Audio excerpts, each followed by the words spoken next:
Jorge Sigal y Santiago Kovadlov. Dos ensayistas, dos amigos de la vida. 60 minutos y todos los temas del mundo para conversar. Café La República. El placer de una charla de domingo. Vermut, política, filosofía, poesía y lo que venga.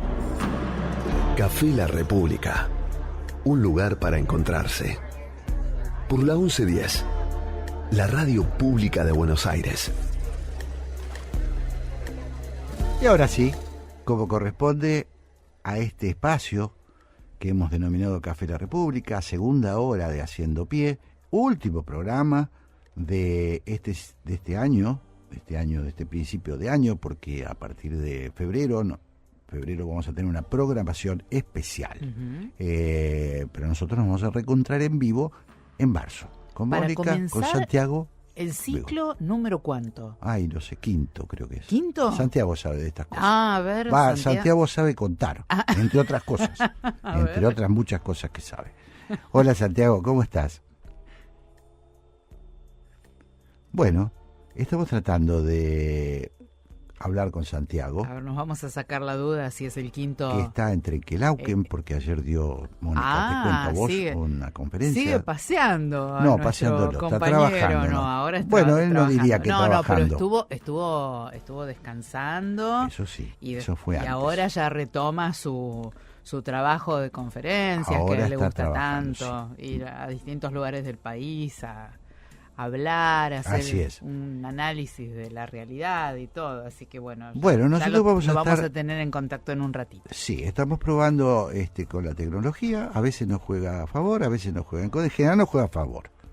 Si no, no podríamos comunicarnos. Exacto. Pero tuvimos una muy linda primera hora con dos bien, grandes entrevistados. ¿Te gustó? Me gustó, sí. Alfredo Sabat, yo te contaba fuera del aire que le tengo un especial cariño, un reconocimiento, por supuesto, por su trabajo, pero porque él es quien diseñó la estatuilla de los premios Gardel a la música, en base a una caricatura que hizo su papá de Gardel. Así que muy, muy lindos entrevistados. Hola Santiago, ¿cómo estás? Ahora sí. Hola. Qué gusto. Jorge, aquí desde el interior de la patria, Eso. Quelauquen, Laguna Grande en español.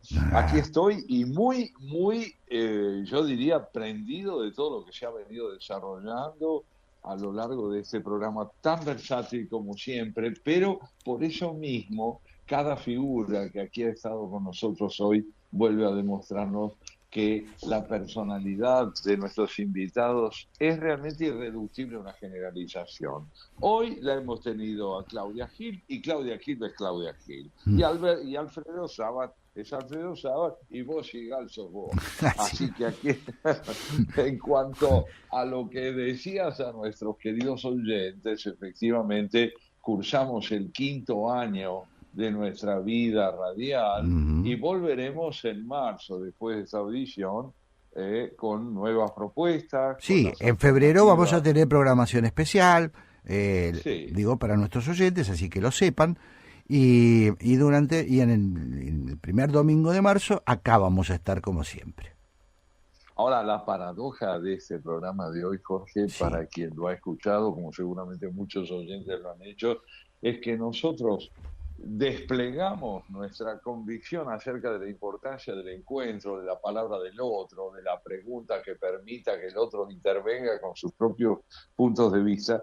Giró todo este programa, creo yo, al menos en lo que hace a tu editorial y a la entrevista a Claudia Gil, en torno a esta dificultad enorme que el mundo de hoy encuentra para que el monólogo y la brutalidad de la palabra excluyente en Occidente dejen de tener la vigencia que tienen, porque de lo contrario, evidentemente, nos parecemos cada vez más a todo lo que es lo opuesto a un auténtico régimen democrático republicano. Aún en Roma, es decir, en los Estados Unidos de América, donde el presidente, desarrollaba vos esta idea en el editorial, el presidente Trump, todo lo hace reduciendo la dimensión de la ética a su deseo, concibiendo la democracia occidental como un proyecto personal que debe ajustarse a su visión excluyente de lo que es indispensable para afianzar a nuestra civilización en el terreno de una significación cultural rica, una significación cultural abierta, y nada de eso es lo que está ocurriendo. No se habla, decías vos, en nombre de la ley. La ley es un anexo del deseo personal. Y es muy importante detenernos sobre eso que señalabas, porque allí donde la ley se ve reducida a la homologación del deseo personal y lo que es comunitariamente indispensable, estamos en un terreno inconfundible que es el del despotismo, el de la arbitrariedad con que la política es concebida como un ejercicio que excluye toda posibilidad de debate y concibe lo necesario como expresión de una convicción intransigente. En el diálogo que has mantenido con Claudia Gil se subrayaron varios de estos aspectos que me parecieron interesantes, ratificadores de lo que sostenías en el editorial, pero hubo algunos conceptos con los que ella amplió esta problemática que considerabas vos en el editorial, que es el momento en que ella se pregunta si es posible que con el tiempo pueda ponerse un freno interno a esta desmesura brutal representada por el monólogo del presidente Trump, por la brutalidad de sus procedimientos. Y surgió en el planteo de ella algo que nosotros consideramos siempre indispensable, ¿no es cierto? Un pensamiento democrático, una socialdemocracia, solo puede tener porvenir en la medida en que también tenga representación a través de líderes significativos. Aludió ella en ese sentido al papel que jugó el primer ministro del Canadá con su discurso en la reunión de Davos. Se refirió a un modo de razonar en el que encontró representación buena parte del público asistente, pero por sobre todo, diría yo, esa expectativa que ella subrayó de que un pensamiento socialdemócrata demuestre vitalidad, demuestre la posibilidad de no estar extenuado, una pequeña semilla que en un presente hondamente problemático y oscuro no deja de manifestar su presencia allí donde no se esperaba otra cosa que ese monólogo excluyente del presidente de Estados Unidos. Se preguntaba ella, ¿hay posibilidades de que se renueve un pensamiento de centro-izquierda? Evidentemente es indispensable que así sea, y también subrayó algo que me parece muy importante, y es que aquellas naciones que en su momento fueron representativas de un pensamiento de izquierda y hoy degeneraron hacia el campo de verdaderos regímenes totalitarios como Cuba, Venezuela y Nicaragua, ya no representan ningún ideal que nosotros podamos identificar con un pensamiento alternativo como el que hoy es tan necesario encontrar. La socialdemocracia, régimen o concepción de la vida política democrática, está hoy en agonía. Ella sostiene que se lo puede ver así, pero también se puede advertir la presencia de una simiente que renace. Esto me pareció lo esencial en el encuentro con ella, y después, Jorge, en una línea complementaria a esto que decimos, algo que podría parecer sorprendente y no lo es. Es lo mucho que con todo esto tiene que ver el pensamiento y la sensibilidad de Alfredo Sabat, un hombre para el cual heredar, como bien se lo decías vos también, ser heredero de una tradición familiar significa estar abierto a la posibilidad de entablar con lo recibido desde el pasado, en el presente, un diálogo constante, siempre fecundo, donde el otro, sin cesar, está presente como alguien que nos alecciona y con quien podemos aprender. El lugar del otro en la propia formación resaltó a lo largo de todo tu diálogo con Alfredo Sabat. No solo su padre,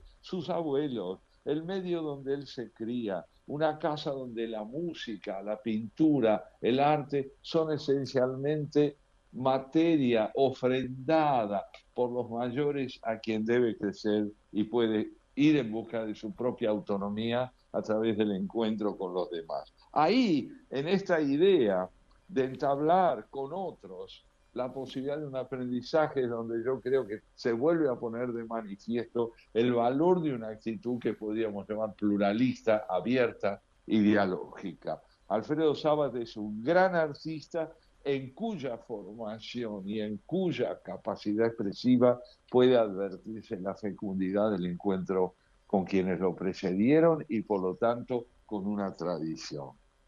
Interesantísimo, como siempre, Santiago. Estaba pensando mientras vos decías, bueno, primero aclarar que yo tomé mucho para el editorial la opinión de el psicólogo Miguel Espeche, Sí, tenés razón. quien nos vuelve bueno, nos propone una cosa que parece de sentido común, ¿no?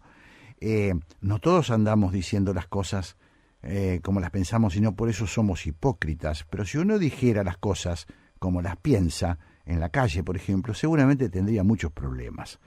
Esto es lo que hay que retomar, digamos, al hablar de Donald Trump. Se puede ver como un acto de sinceridad brutal, pero en realidad lo que está produciendo es un choque contra el sentido mismo de la conversación. No se puede decir lo que uno quiere. A veces es conveniente preservar un poquito algunas fantasías. Y la ley en ese sentido es fundamental. El compromiso con el otro es fundamental. Y a veces eso requiere de un recato. Digo esto porque hay gente que por ahí está pensando, bueno, por lo menos este tipo dice lo que piensa. Eso puede ser a veces inconveniente, ¿no? Muy inconveniente. Claro, Digo, en la calle, no por dice ejemplo, lo ¿no? que piensa. Imagínese. No dice, claro, muy bien marcado, no es que dice lo que piensa, es pura pulsión, Claro. es pura impulsividad. Claro. No está pensado lo que dice, porque quien piensa reflexiona, y quien reflexiona, como bien decís, procede tomando en cuenta la diferencia que hay entre ser puramente impulsivo y capaz de contener en sus palabras una atención, una consideración hacia la presencia del otro que lo convierte en interlocutor. Tal cual. Las distinciones que Speche establece entre la vida pulsional y lo que podríamos llamar la vida reflexiva nos recuerdan aquella interesante distinción que Freud establece sobre lo que significa la pulsión y la sublimación. Claro. Sublimar es poder brindarle a lo impulsivo un cauce civilizado. Claro, tal cual. Santiago, si te parece, te hago escuchar un poquito de música y seguimos conversando. No Sí, sabés hoy tengo una visitante interesante, que es una gran periodista, Flavia Tomaello, con quien vamos a conversar nada más y nada menos que sobre las formas que toma en este momento la incidencia de la educación digital en los condicionamientos de la educación infantil y juvenil. Excelente. Vamos a escuchar un tema y me reencuentro con vos para hablar de esta apasionante mujer. Así será. Jorge Sigal y Santiago Kovadlov en Haciendo Pie. Muy bien, Santiago, acá estamos, atentos a vos. Y bueno, vamos si te parece, al tema que prometiste. Cómo no, el tema que hoy quería traer a nuestra mesa y a nuestra conversación, Jorge, es una nota publicada a principios de este mes de enero en el diario La Nación, en Ideas, el suplemento cultural del diario, firmada por Flavia Tomaello, que es una especialista en temas de cultura y educación, titulada Inteligencia Artificial y Educación, ¿cómo debería ser el aula del futuro?, se pregunta la autora en el título. ¿Y a raíz de qué? A raíz justamente de los desafíos que la práctica digital tan difundida y la inteligencia artificial en particular le plantea a la educación de niños y jóvenes en el presente. Un punto que ella señala es que mientras la inteligencia artificial se infiltra en la vida cotidiana, emergen signos de saturación. UNICEF registró en 2024 que más del 60% de los padres europeos y latinoamericanos intenta limitar el uso de pantallas en menores de 6 años.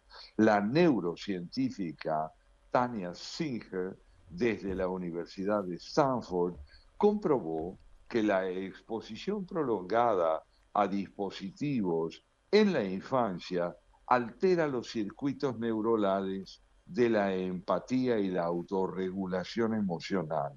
En la contracara crecen las escuelas low fetch, así llamadas, inspiradas en experiencias ensayadas en Finlandia y Corea del Sur, donde los alumnos aprenden primero a concentrarse y después a programar. Después de 2 décadas de hiperconexión, los padres de la generación llamada beta, que comprende a los nacidos en el curso de este año que pasó, comienzan a pensar en la educación de sus hijos con menos estímulos y más silencio. En el mundo donde todo puede simularse, lo auténtico se ha vuelto un lujo.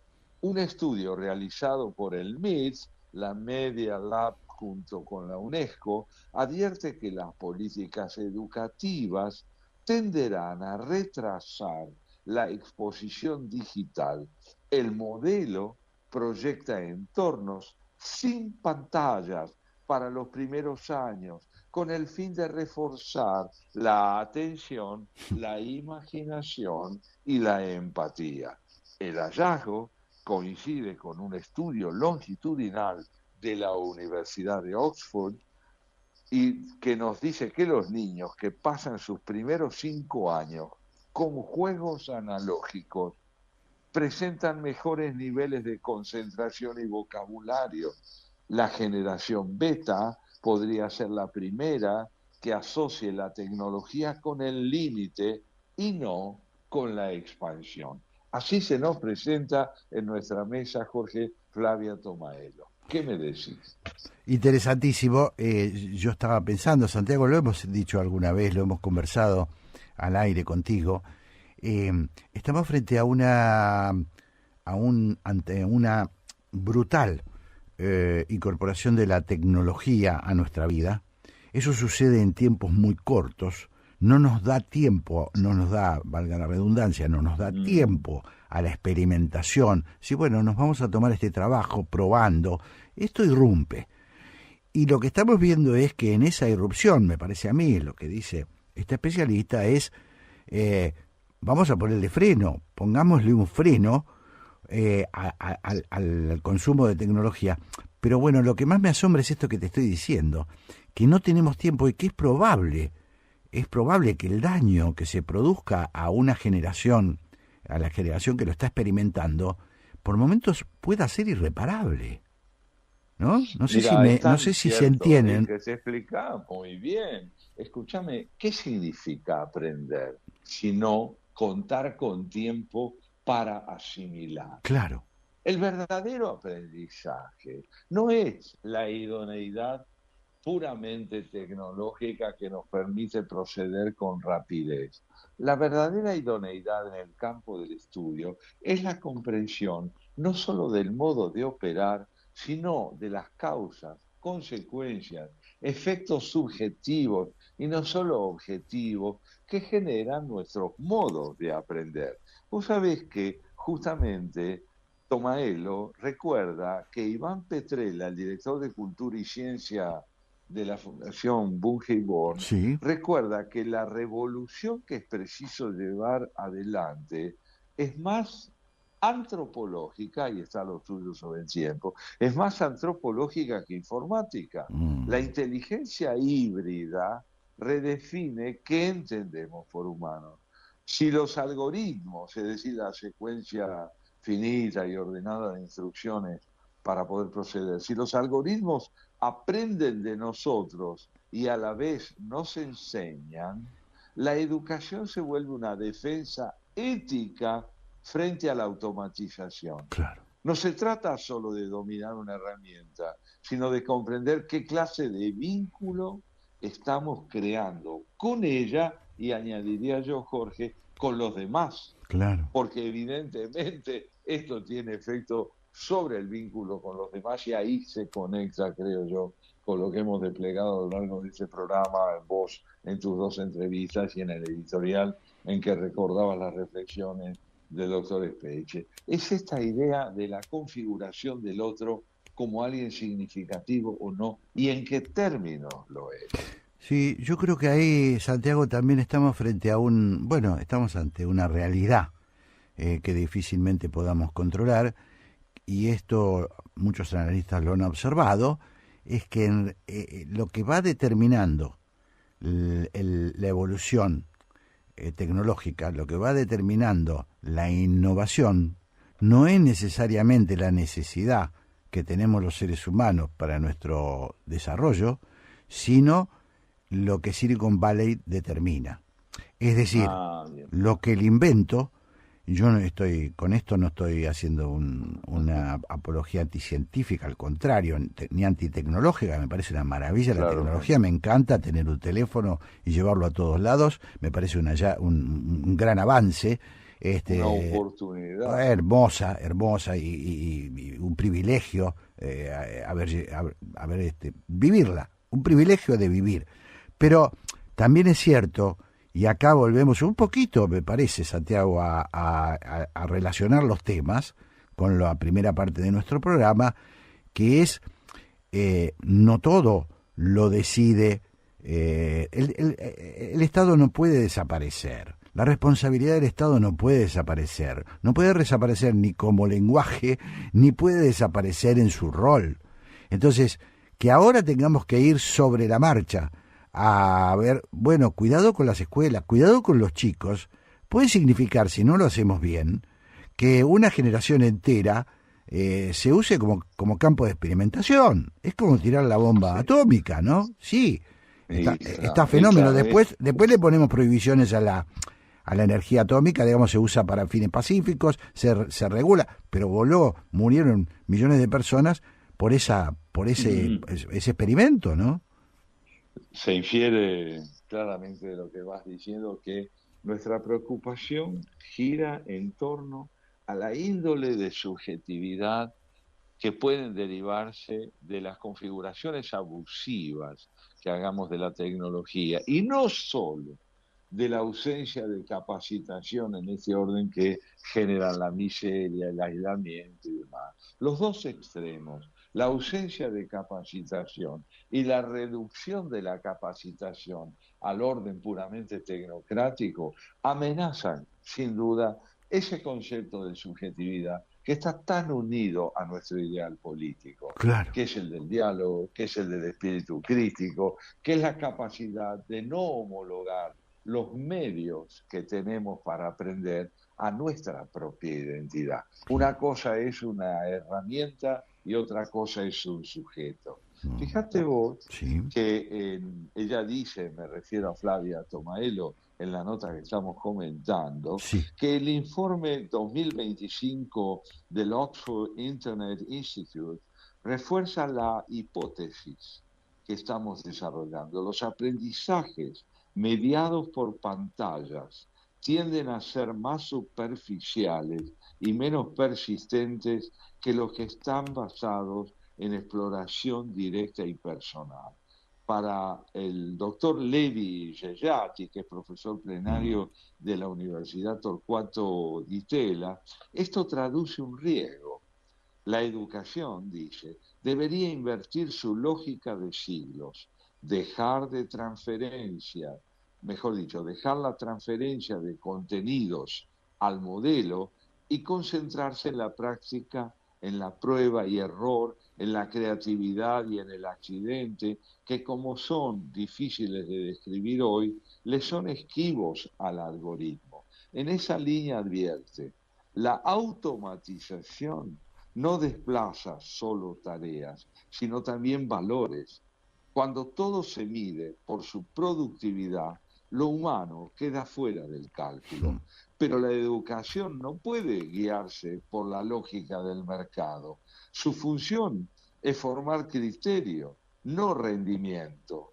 Si el aula se parece a un tablero de control, perdemos la experiencia de aprender con otros, que es lo que nos hace sociedad. Fíjate, Jorge, que vos en tu editorial de hoy recordabas hasta qué punto, ¿no es cierto?, la desconsideración de los aspectos éticos permite que el tema venezolano quede en la actualidad descarnadamente planteado en términos de rentabilidad petrolera.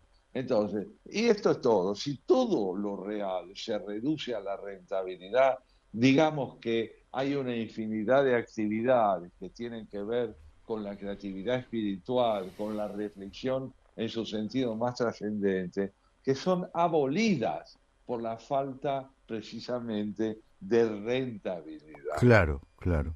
Bueno, a mí Santiago, una cosa que me sorprende, bueno, lo estoy ahora observando de nuevo mientras hablamos, ¿no? Tenemos una especie de sensación, una sensación de que estamos ante fenómenos que, como si fueran, insisto, fenómenos naturales, ¿no?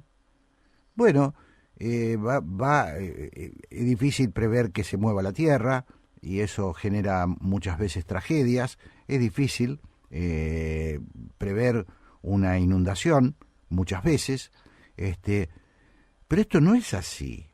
Ahora cuando se habla, ojo que viene la inteligencia artificial, hablamos como, insisto, como de algo que no se puede controlar. ¿Y por qué no se puede controlar? ¿Por qué hemos cedido? ¿Por qué hemos cedido nuestra soberanía personal, nuestra soberanía como individuos, como rectores de lo que queremos para nuestra vida y para la vida de nuestros descendientes? ¿Por qué hemos cedido a tal punto que hoy tengamos que decir, no, mire, pero le vamos a poner una puertita,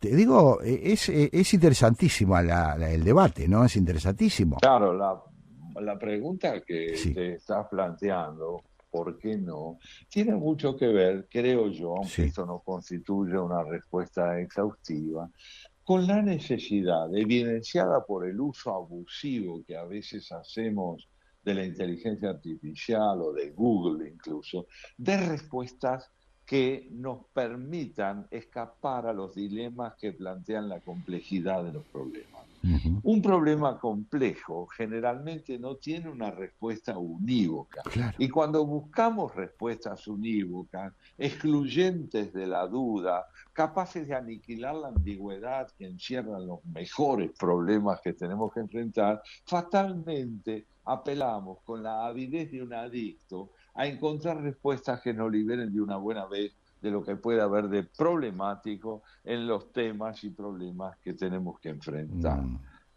Esto tiene mucho que ver con tu pregunta. Sí, pero también eso es el lugar del digamos, del usuario, del consumidor, del ciudadano, no sé, llamémoslo como quieras, que está frente a una realidad de la que debe aprovechar o de la que debe cuidarse. Eso es una parte, pero insisto, me parece que el tema crucial sigue siendo el rol de bueno, otra vez vinculado a la primera parte de nuestro programa, es lo que dice Peche, la responsabilidad de quienes pueden, para utilizar, digamos de nuevo la expresión de Peche, sería, hay quienes tienen posibilidad de cerrar la boca, antes de hablar, pensarlo un poquito. Hay otros que a lo mejor no pueden. Lo mismo me parece que sucede con relación a quiénes son responsables de cada uno de estos. Nosotros vamos a tener que reaccionar, Santiago, nuestros hijos van a tener que reaccionar en realidad frente a esta irrupción por momentos descontrolada de la ciencia y de la técnica. Bueno, justamente, exacto. Bueno, más que de la ciencia. Por supuesto, y de la justamente técnica. Lo que Flavia Tomaello dice, claro, cuando nos comentaba que después de 2 décadas de hiperconexión, los padres de las generaciones más recientes comienzan a criar a sus hijos en la pausa, ¿no? Claro. Fíjate que además, en ese mismo sentido, y aquí van advertencias que pueden ser útiles para consolidar eventuales responsabilidades del Estado, dice la autora, los estudiantes que pasan más de 4 horas diarias frente a pantallas fuera del aula presentan en promedio un 15% menos de comprensión lectora y una Impresionante. mayor dificultad para sostener la atención. En ese contexto, lo analógico deja de ser nostalgia y se convierte en un nuevo capital cognitivo.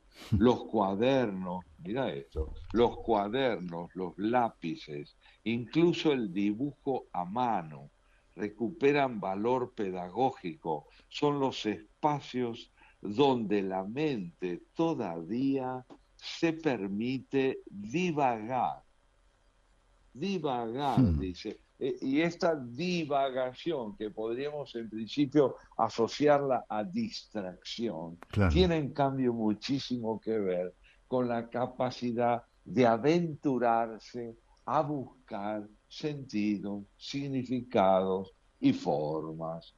Nos recordaba nuestro querido Sábado, nuestro querido Alfredo Sábado, Sí, que cuando él le preguntaba a su padre si eso que dibujaba estaba bien, el padre le decía, está o no está bien.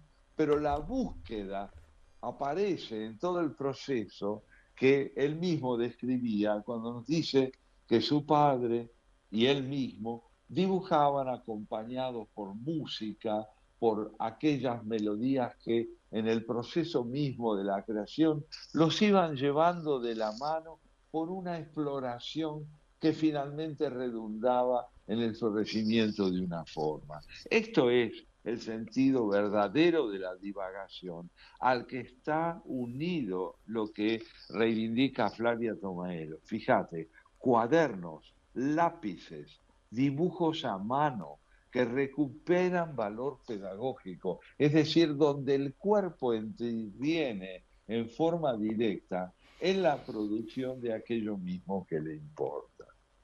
es muy interesante, apasionante y también da un poquito de escozor escuchar Ajá. estas advertencias, porque, insisto, estamos tratando de reaccionar y está muy bien y está espectacular que se pueda hacer y me parece que estamos reivindicando, por suerte, algunos especialistas, como es este caso, reivindicando cosas que eh, parecerían que las hemos desechado demasiado rápido, ¿no? Es decir, Sí, sí, ¿no? Hemos sido un poquito, en ese sentido, bueno, es como una luz, nos están atropellando, se nos está cayendo una bola de nieve encima y nosotros hacemos lo que podemos, pero me parece que, supongo que esto que estamos, no, supongo, no lo sé, que esto que estamos hablando es porque hay mucha gente en este momento pensando cómo atenuar las consecuencias adversas que la tecnología imparable, porque no la vamos a parar, tiene no, sobre nosotros y particularmente sobre los niños, ¿no? Particularmente claro, sobre los chicos, que no pueden claro. optar. Ahí está, y el señalamiento de Flavia Tomaelo Sí, en cuanto a que lo que precede al auge de la tecnología de punta en el campo de la comunicación, de la producción de conocimiento, lo que lo precede, no necesariamente ha perdido significación y utilidad si comprendemos el papel que puede generar en la formación de una subjetividad más rica. claro. Aquí estamos exactamente en el terreno que también nos recordaba Alfredo Saba, una tradición, un pasado que no deja de obrar activamente en la configuración de un presente distinto.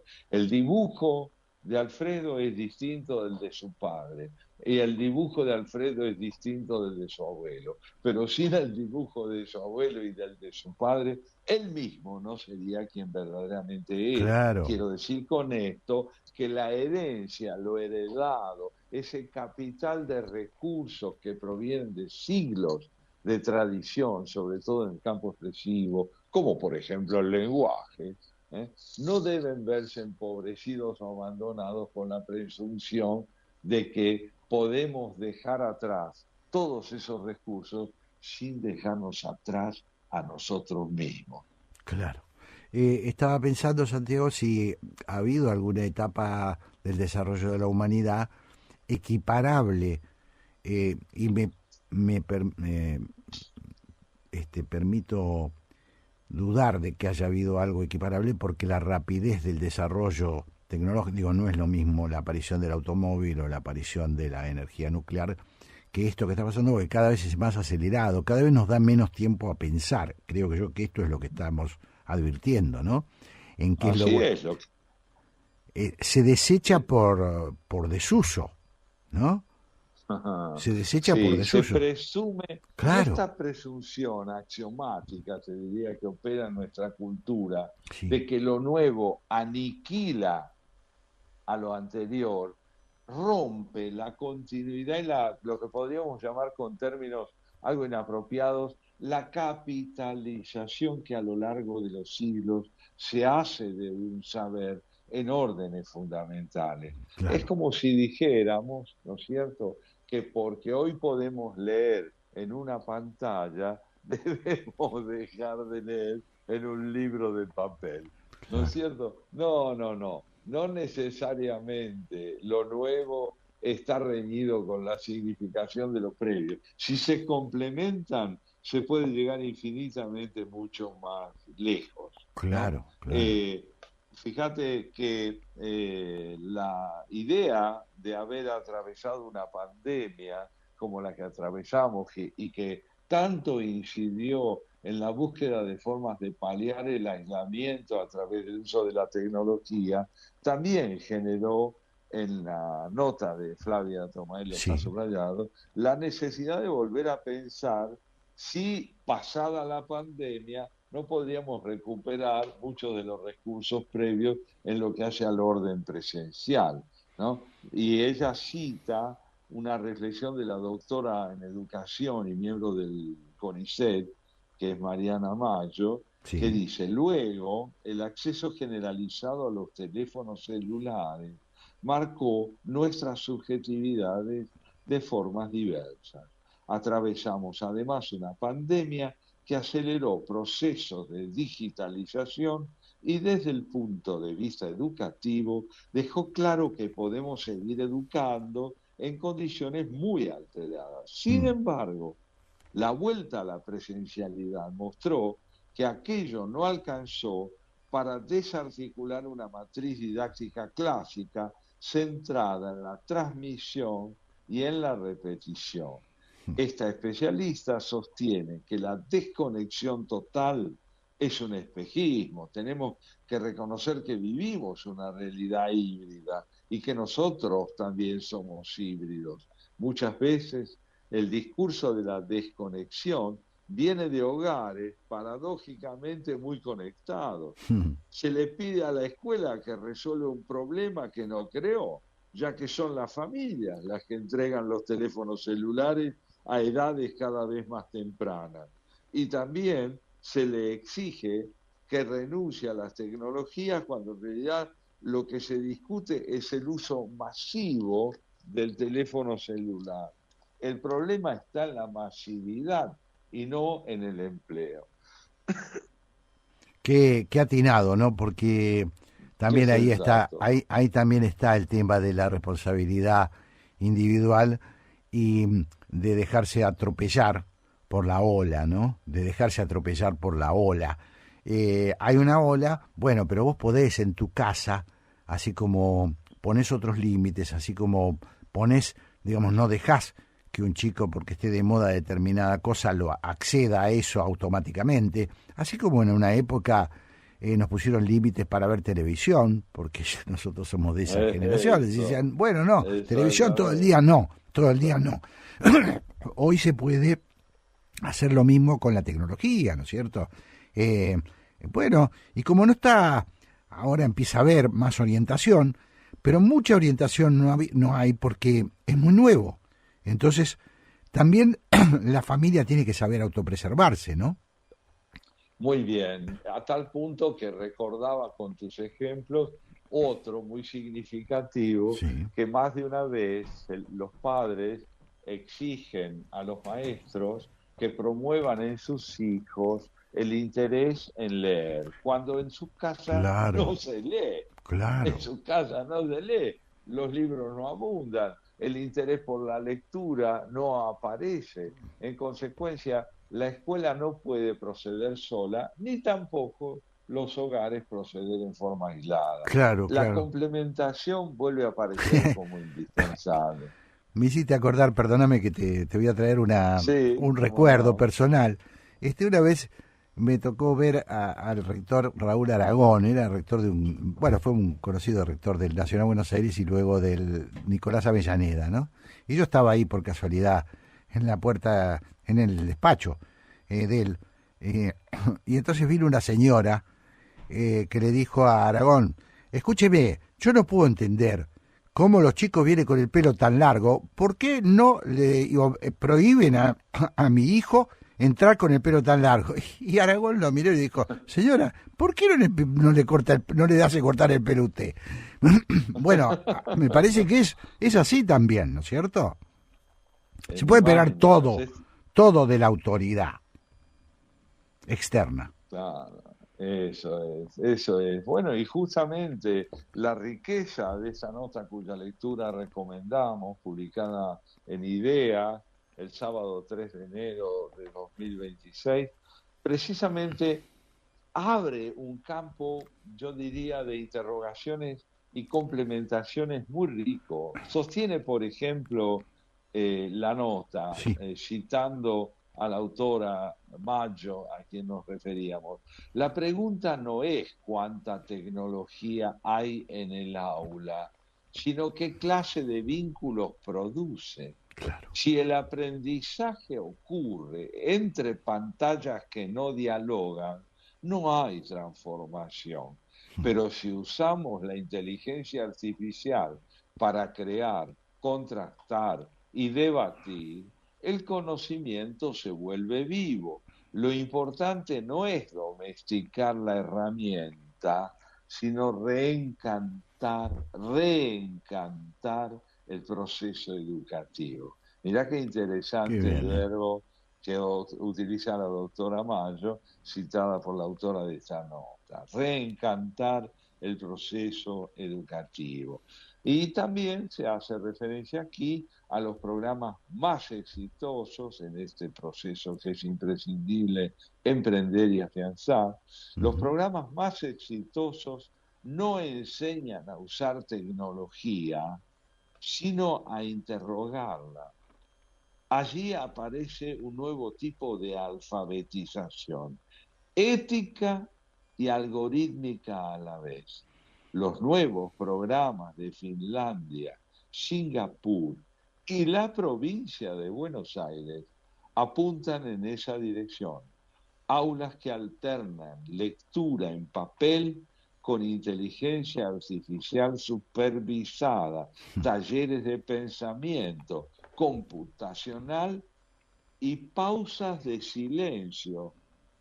Cada una de esas pausas se vuelve un gesto político, enseñar a habitar el mundo sin demanda constante.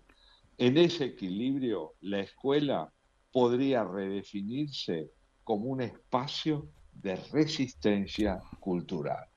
Qué interesante, ¿no? Qué ¿No buena, es cierto? qué buena esa definición, espacio de resistencia cultural. La verdad que es interesante, me parece, porque además aporta soluciones, que me parece lo Eso que es, sí, me eso parece que es. ese es un gran mérito, porque uno de los riesgos más grandes que creo tenemos es que nos gane la parálisis, ¿no? Que nos gane es decir, no saber qué hacer. Entonces, el mero desacuerdo, la protesta, claro, la claro. inconformidad. Claro, es que yo lo veo, Santiago, en muchas familias también.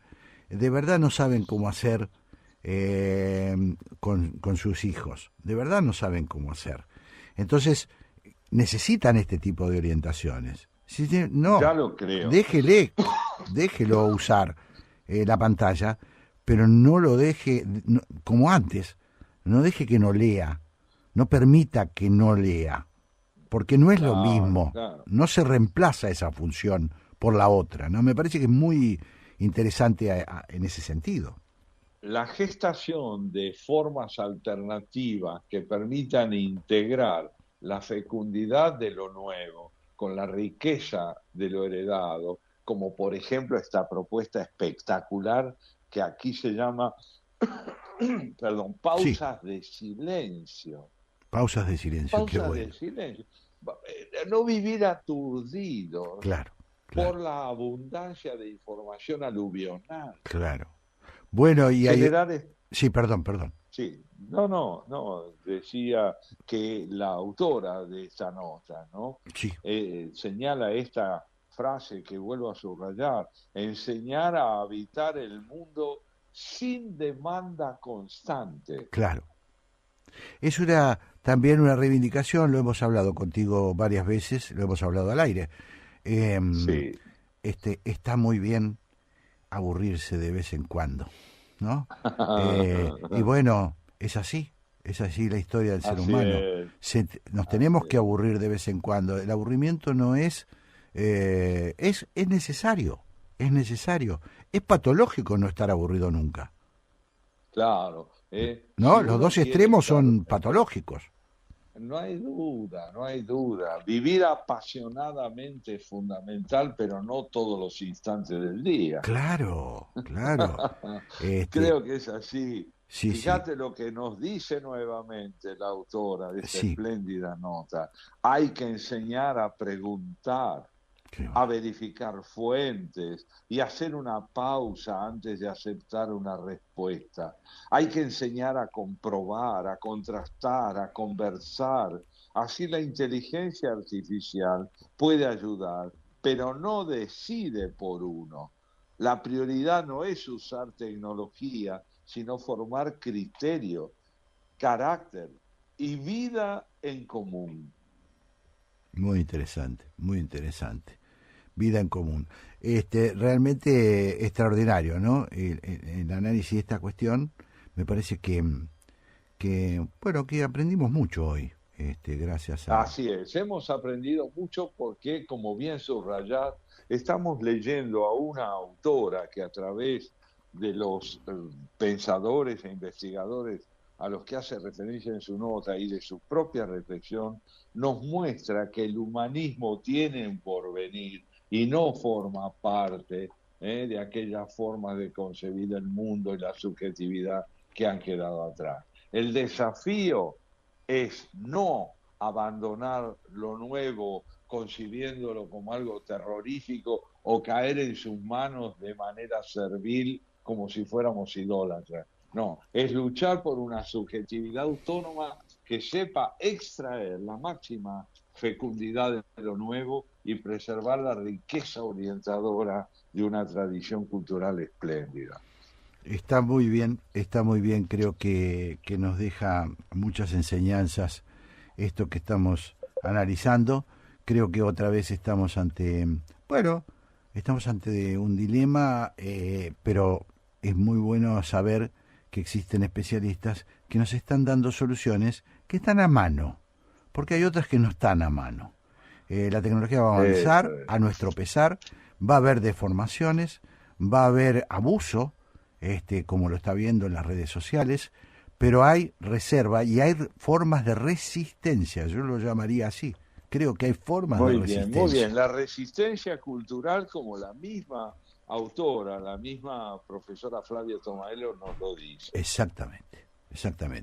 Santiago, querido, estamos llegando al final de nuestro programa de hoy. Nuestro ciclo. Bueno. Nuestro ciclo del año, si querés, 25. Bueno, nosotros seguimos, el hoy. programa sigue un programa especial durante las vacaciones, pero nosotros, mes de febrero estamos en el aire con la programación de Radio Ciudad, lo que determina Radio Ciudad, y en el mes de marzo volvemos con el vivo, con este show en vivo, con Mónica, vos y yo, así, y todo el Mónica, equipo de Haciendo vos, Pie. Mi abrazo, Igualmente. muy afectuoso, y a todo el equipo desde Trenquelauquen. Un abrazo grande, Santiago, que tengas un buen viaje y nos reencontramos. Gracias.